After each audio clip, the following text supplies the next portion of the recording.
अस्सलाम वालेकुम students, how are you? I hope you are doing well. आज के इस लेक्चर के अंदर हम देखेंगे एस्कोमाइकोटा को। इसी चैप्टर के अंदर हमने प्रीवियसली डिस्कस किया था जाइगोमाइकोटा को, जिसको हम कॉन्जुगेटिंग फंजाई भी कहते हैं। सो एस्कोमाइकोटा की रजिस्ट्रेशन स्टार्ट करते हैं। एस्कोमाइकोटा के मेंबर्स को हम सैक फंजाई भी कहते हैं।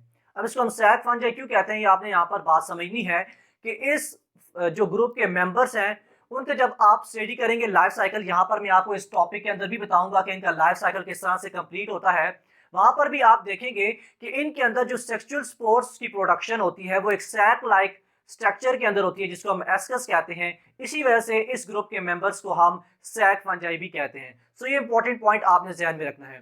देन हम बात करें तो एस्कोमाइकोटा को हम कहते हैं कि ये लार्जेस्ट ग्रुप है फाइलम फंजाई का। फाइलम फंजाई को हम तीन ग्रुप्स के अंदर डिवाइड करते हैं। मैंने आपको प्रीवियस लेक्चर के अंदर भी बताया था। एक होता है हमारे पास जाइगोमाइकोटा, दूसरा होता है एस्कोमाइकोटा और तीसरा हम स्टडी करते हैं बेसिडियोमाइकोटा। सो इन तीनों ग्रुप्स के अंदर जो लार्जेस्ट ग्रुप है फाइलम फंजाई का वो एस्कोमाइकोटा होता है। ये एमसीक्यूज के हवाले से बड़ा इंपॉर्टेंट चीज है, ये आपने ध्यान में रखनी है। और अगर हम स्पीशीज की बात करें तो इस सिंगल ग्रुप के अंदर, एस्कोमाइकोटा के ग्रुप के अंदर मोर देन 60,000 जो है वो स्पीशीज पाई जाती हैं। देन हम बात करते हैं हाइफी की। तो इन जो ग्रुप है इसके मेंबर्स की जो हाइफी होती है वो सेप्टेट होती है, यानी सेपरेट होती है। सिंगल न्यूक्लियस उसके अंदर प्रेजेंट होता है, सेल वॉल से वो यानी सेपरेट होती है दूसरे से। और दूसरी बात यह है कि इस सेप्टेट के अंदर जो होते हैं वो पोर्स होते हैं। और पोर्स का यहाँ पर फंक्शन ये है कि जो डिफरेंट कंपार्टमेंट्स हैं उनके जो यानी साइटोप्लाज्म है उसकी डिफ्यूजन, उसकी जो ट्रांसफर है वो थ्रू पोर्स होती है। इस वजह से इसकी सेप्टेट या इसकी हाइफे के अंदर जो होते हैं वो पोर्स होते हैं। सो ये चीज़ आपने यहाँ पर समझनी है। देन उसके बाद हम हैबिटेट की बात करते हैं। तो जो हमारे पास ग्रुप एस्कोमाइकोटा है उसके जितने भी मेंबर्स हैं वो मोस्टली जो होते हैं वो टेरेस्ट्रियल होते हैं, यानी वो खुश्की पर पाए जाते हैं। लेकिन कुछ ऐसे भी मेंबर्स हैं इस ग्रुप एस्कोमाइकोटा के अंदर जो कि वाटर के अंदर पाए जाते हैं, कुछ मैरीन के अंदर भी होते हैं और कुछ फ्रेश वाटर के अंदर भी होते हैं। सो ये इसकी जो हैबिटेट है वो आपने समझनी है। देन हम डाइवर्सिटी की बात करें तो डाइवर्सिटी की अगर हम बात करें इस ग्रुप के अंदर, पार्टिकुलर ग्रुप के अंदर, तो इस ग्रुप के अंदर यूनिसेलुलर यीस्ट भी पाए जाते हैं और लार्जर जो मोल्ड्स हैं, मोरल्स हैं, वो भी इसी ग्रुप के अंदर पाए जाते हैं। यानी हम कह सकते हैं कि एक डाइवर्स ग्रुप ऑफ जो स्पीशीज हैं, जो फाइलम फंजाई के मेंबर्स हैं, वो इस सिंगल ग्रुप एस्कोमाइकोटा के अंदर रिसाइड करते हैं। इसके अंदर हम इनको इंक्लूड करते हैं। सो ये चीज़ें आपने समझनी है। देन हम बगैर किसी बात को ज़ाया किए हुए हम रिप्रोडक्शन के ऊपर चले जाते हैं। लाइफ साइकिल ऑफ एस्कोमाइकोटा के जो मेंबर्स हैं उसके ऊपर चले जाते हैं और उसको स्टडी करते हैं डिटेल के अंदर कि किस तरह से ये अपने जो लाइफ साइकिल है उसको कंप्लीट करते हैं। तो ये बात आपने समझनी है कि इसके जो मेंबर्स हैं वो एसेक्सुअली भी खुद को रिप्रोड्यूस करते हैं और सेक्सुअली भी रिप्रोड्यूस करते हैं। अगर हम एसेक्सुअल रिप्रोडक्शन की बात करें एस्कोमाइकोटा के मेंबर्स के अंदर, तो वो थ्रू स्पोर्स होते हैं जिसको हम कोनिडिया कहते हैं। अब ये डायग्राम के थ्रू भी मैं आपको बताऊंगा कि एसेक्सुअली ये किस तरह से हमारे पास रिप्रोड्यूस होते हैं। लेकिन यहाँ तक अभी तक जो आपने बात समझनी है वो ये है कि ये जिन स्पोर्स के थ्रू ये अपनी एसेक्सुअली रिप्रोडक्शन करते हैं वो उनको हम क्या कहते हैं, कोनिडिया कहते हैं। और ये कोनिडिया जो है वो मॉडिफाई हाइफी जो है उसकी टिप्स के ऊपर, जिसको हम कोनिडियोफोर कहते हैं, वहां पर ये प्रोड्यूस होते हैं। एंड देन जब इनको फेवरेबल कंडीशन मिलती है तो ये जर्मिनेशन करके न्यू हाइफे की फॉर्मेशन कर देते हैं। सो इस तरह से ये एसेक्सुअल रिप्रोडक्शन करते हैं। यीस्ट के हवाले से एक बात इंपॉर्टेंट लिखी गई है बुक के अंदर कि यीस्ट के अंदर जो एसेक्सुअल रिप्रोडक्शन होती है वो थ्रू बर्डिंग होती है। सो ये एमसीक्यूज के लिए इंपॉर्टेंट है, ये आपने बात ध्यान में रखनी है कि यीस्ट जो एसेक्सुअल रिप्रोडक्शन करता है वो थ्रू बर्डिंग करता है। देन उसके बाद हम सेक्सुअल रिप्रोडक्शन की बात करें तो सेक्सुअल रिप्रोडक्शन के अंदर कुछ यहाँ पर पॉइंट्स मैंने लिखी हैं, हेडिंग्स लिखी हैं, इसको हम डिस्कस करते हैं वन बाय वन और साथ ही हम इस जो डायग्राम है इसके थ्रू इसके लाइफ साइकिल को भी स्टडी करते हैं। सबसे पहले चीज जो आपने लाइफ साइकिल के ऊपर जाने से पहले समझनी है वो है डायकैरियोटिक माइसीलियम। अब डायकैरियोटिक माइसीलियम क्या होता है इसको थोड़ा सा यहाँ पर आपको मैं समझाता हूँ। आप जानते हैं कि सेक्सुअल रिप्रोडक्शन के अंदर क्या होता है कि दो हाइफी जो होते हैं वो एक दूसरे के साथ फ्यूज करते हैं, उनके जो साइटोप्लाज्म्स होते हैं वो एक दूसरे के साथ फ्यूज करते हैं और हमारे पास एक सिंगल हाइफे बनता है जिसके अंदर दो न्यूक्लियाई पाए जाते हैं। इस चीज को हम क्या कहते हैं, डायकैरियोटिक माइसीलियम कहते हैं। यानी दो माइसीलिया, दो फाइलम जो कि हेप्लॉइड नंबर ऑफ न्यूक्लियाई रखते हैं, यानी उसके अंदर एक न्यूक्लियाई होता है। जब वो आपस में फ्यूज करते हैं, उनके साइटोप्लाज्म फ्यूज करते हैं, तो हमारे पास डायकैरियोटिक माइसीलियम्स बनते हैं। डाई बोलते हैं, यहाँ पर आपसे नाम से भी जाहिर होगा, डाई बोलते हैं 2 को, जबकि कैरियोटिक बोलते हैं न्यूक्लियाई को। यानी ऐसी माइसीलियम जिसके अंदर 2 न्यूक्लियाई पाए जाएं उसको हम क्या कहते हैं, डायकैरियोटिक माइसीलियम कहते हैं। अब स्ट्रक्चर के थ्रू भी हम देखेंगे। देन हम देखते हैं एस्कोकार्प। एस्कोकार्प हमारे पास क्या है कि हमारे पास वो स्ट्रक्चर जिसके ऊपर जो स्पोर्स की प्रोडक्शन होती है उसको हम कहते हैं एस्कस। सो एस्कस जिन हाइफी की टिप के ऊपर प्रेजेंट होता है, जिन मॉडिफाई हाइफी की टिप के ऊपर प्रेजेंट होता है, उसको हम एस्कोकार्प कहते हैं। उसी एस्कोकार्प की टिप के ऊपर, जैसा कि मैंने अभी आपको बताया, सैक लाइक स्ट्रक्चर्स होते हैं जिसको हम एस्कस कहते हैं। उसके अंदर फिर जो है वो स्पोर्स प्रोड्यूस होते हैं और वो स्पोर्स देन फिर डिफ्यूज करके जाइगोट की फॉर्मेशन करके देन जर्मिनेट कर जाते हैं और न्यू हाइफे की जो है वो फॉर्मेशन कर देते हैं। सो ये चीजें भी आपने यहाँ पर समझनी है। इसको वैसे हम डिटेल के अंदर स्ट्रक्चर के थ्रू देखेंगे। यहाँ पर पहले बताने का मकसद ये है कि जब हम लाइफ साइकिल के ऊपर जाएंगे तो आपके माइंड के अंदर एक क्लियर कट आपको पता होगा कि ये डिफरेंट टर्म्स जो है इनसे क्या मतलब है, इनसे क्या मुराद है। देन हम जाते हैं जाइगोट। अब जाइगोट की फॉर्मेशन किस तरह से होगी? देखिए, जब दो माइसीलियम जो 2 हाइफे हैं वो आपस में मिलेंगे, उनके साइटोप्लाज्म, उनके न्यूक्लियाई डिफ्यूज होंगे, तो वो एक डिप्लॉइड न्यूक्लियाई बनाते हैं जिसको हम क्या कहते हैं, जाइगोट कहते हैं। डिप्लॉइड न्यूक्लियस बनेगा जिसको हम जाइगोट कहते हैं। और इस जाइगोट के अंदर देन फिर मियोसिस होगी फर्स्ट, देन माइटोटिक डिवीजन होगी और देन फिर स्पोर्स की फॉर्मेशन हो जाएगी और उन स्पोर्स को हम क्या कहते हैं, एस्कोस्पोर्स कहते हैं। सो ये चीज भी यहाँ पर आपने समझनी है। अच्छा, तो उसके बाद हम देखते हैं एस्कोस्पोर्स।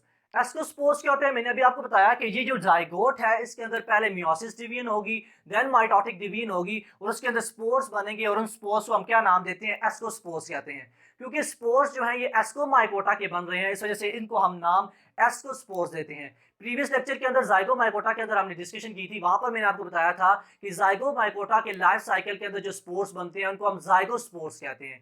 इसी तरह से सिमिलरली हम यहाँ पर जो स्पोर्स प्रोड्यूस होते हैं उसको हम एस्कोस्पोर्स कहते हैं। सो ये पॉइंट आपने 4 जो पॉइंट्स हैं ये आपने ध्यान में रखने हैं। अब हम चलते हैं लाइफ साइकिल ऑफ जो एस्कोमाइकोटा के मेंबर्स हैं उसको स्टडी कर लेते हैं। अच्छा, तो अब यहाँ पर अगर आप देखें तो ये मेरी डायग्राम यहाँ पर बनाई है जिसके अंदर सेक्सुअल रिप्रोडक्शन भी शो की है और एसेक्सुअल रिप्रोडक्शन भी शो की है। सो अगर हम बात करें यहाँ से 2 डिफरेंट हाइफे से बात करते हैं, ये 2 डिफरेंट हमारे पास हाइफी हैं, एक ये हाइफी है और ये दूसरा ये हाइफी है। अब इस 2 हाइफे के अंदर आप देखें तो ये जो है हमारे पास ये एस्कोगोनियम है, इसका यहाँ पर मैं साथ लिख भी देता हूँ, ये हमारे पास एस्कोगोनियम है। ठीक हो गया, यहाँ पर ये आपने बात समझनी है। और ये जो हमारे पास है ये एंथ्रीडियम है। जब ये 2 डिफरेंट हमारे पास जो हाइफे हैं वो आपस में फ्यूज करेंगे तो हमारे पास क्या चीज बनेगी वो यहाँ पर आपने गौर से देखनी है। यानी ये एस्कोगोनियम और एंथ्रीडियम जब आपस में फ्यूज करेंगे तो हमारे पास ये स्ट्रक्चर बनता है जिसको हम डायकैरियोटिक माइसीलियम कहते हैं। मैंने आपको बताया कि डायकैरियोटिक माइसीलियम ऐसी होती है जिसके अंदर हमारे पास 2 न्यूक्लियाई प्रेजेंट होते हैं और यहाँ पर आप देख सकते हैं कि ये स्ट्रक्चर हमारे पास बनता है।